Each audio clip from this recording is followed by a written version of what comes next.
Sesgo de negatividad. En el pasado, desarrollamos un fuerte y necesario sesgo de negatividad. Prestábamos atención a los peligros reales, que eran muchos. La información negativa era crucial para la supervivencia. Había que detectar depredadores, alimentos desconocidos, enfermedades contagiosas y sin medicamentos.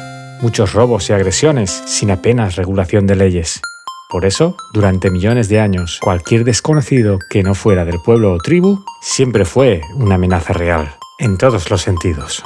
En nuestro entorno moderno, a veces, aún percibimos a los demás como una amenaza. Esta mentalidad desconfiada distorsiona nuestra percepción y aprecio de las personas que nos rodean. Pero este sesgo mental, y sin motivo de peso, sigue escrito en nuestros genes. Sabemos que no es necesario, seguimos al acecho. Nuestro cerebro no termina de creérselo. Le cuesta adaptarse, incluso a los buenos tiempos. Como dijo el gran Enrique, buenos tiempos para comer pimientos.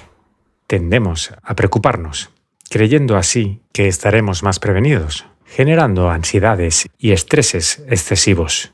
¿Y eso también debería preocuparnos? La mayoría de personas de hoy día tenemos más abundancia y disponibilidad, entretenimiento, comodidades, techo y comida que nunca antes. Vivimos mejor que reyes o ricos de hace 100 años. Y cuanto más atrás, podéis imaginar. ¡Hala, venga! Todo es de fiesta.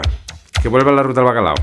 Como dijo Chimet, toda la semana trabajando ¿para qué?